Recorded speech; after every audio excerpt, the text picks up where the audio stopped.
వందే మాత్రం. నేను మీ జర్నలిస్ట్ నవత. ప్రముఖ బంగ్లాదేశ్ రచయిత్రి తస్లిమా నస్రీన్ దాదాపు 19 ఏళ్ల తర్వాత శుక్రవారం కోల్కతాకు చేరుకున్నారు. గతంలో వివాదాలు, నిరసనల నేపథ్యంలో నగరాన్ని వీడిన ఆమె నేతాజీ సుభాష్ చంద్రబోస్ అంతర్జాతీయ విమానాశ్రయానికి చేరుకున్న అనంతరం కోల్కతాలో తనకున్న అనుబంధాన్ని గుర్తు చేసుకున్నారు. ఇంటికి తిరిగొచ్చినట్టే అనిపిస్తోంది. కోల్కతా నాకు ఎంతో ఇష్టం. చాలా కాలం తర్వాత తిరిగి రావడం ప్రత్యేకమైన అనుభూతి అని తస్లిమా మీడియాతో అన్నారు. తాను స్వచ్ఛందంగా కోల్కతాను విడిచి వెళ్లలేదని, అప్పటి పశ్చిమ బెంగాల్ ప్రభుత్వం వెళ్లాల్సిన పరిస్థితి కల్పించిందని ఆమె పేర్కొన్నారు. ఏదో ఒక రోజు తిరిగి వస్తాననే ఆశను ఎప్పుడూ కోల్పోలేదు. ప్రభుత్వాలు మారినా ఇక్కడికి రావడానికి అవకాశాలు మాత్రం పరిమితంగా ఉన్నాయి అని చెప్పారు.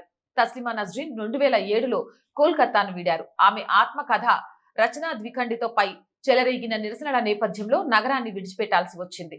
అంతకుముందు బంగ్లాదేశ్ లో కూడా ఆమె రచనలు మతపరమైన వివాదాలకు దారితీయడంతో దేశం విడిచి వెళ్లారు.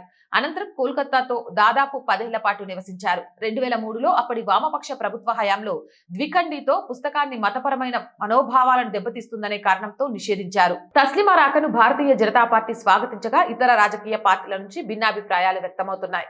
కోల్కతా పర్యటనలో భాగంగా శనివారం రవీంద్ర సదస్సులో నిర్వహించే మత మౌఢ్యానికి వ్యతిరేకంగా సాహిత్య కార్యక్రమంలో ఆమె పాల్గొన్నారు. ప్రస్తుతం 63 ఏళ్ల తస్లిమా నస్రీన్ ఢిల్లీలో దీర్ఘకాలిక నివాస అనుమతితో నివసిస్తున్నారు. దాదాపు 2 దశాబ్దాల తర్వాత ఆమె కోల్కతాకు తిరిగి రావడం సాహిత్య, సామాజిక, రాజకీయ వర్గాలలో చర్చానీయాంశంగా మారింది. దీనిపై మీ అభిప్రాయాన్ని కామెంట్ చేయండి. జై హింద్, జై భారత్. అండ్ మోర్ వీడియోస్ కోసం R group of channels, R voice, R political, R Sanskriti channels ని వెంటనే సబ్స్క్రైబ్ చేయండి. కంటెంట్ బాగుంది అనిపిస్తే లైక్ చేయండి, షేర్ చేయండి. ఆర్థికంగా ఆర్ వాయిస్ కి మీ చేయూత చాలా అవసరం. ఆర్థికంగా సపోర్ట్ చేస్తారని ఆశిస్తున్నాం. సపోర్ట్ చేయాలి అంటే సబ్స్క్రిప్షన్ పక్కనే జాయిన్ అనే బటన్ ఉంది. 1 to 5 లెవెల్స్ ఉన్నాయి. ఏదో ఒక లెవెల్లో సపోర్ట్ చేయండి. లేదా స్క్రీన్ మీద గూగుల్ పే, ఫోన్ పేతో పాటు అకౌంట్ డీటెయిల్స్ ఇచ్చాము. మీకు తోచిన సహాయాన్ని అందించండి. వ్యాపార ప్రకటనల కోసం 8328500576 నెంబర్ని సంప్రదించండి. జై హింద్, జై భారత్.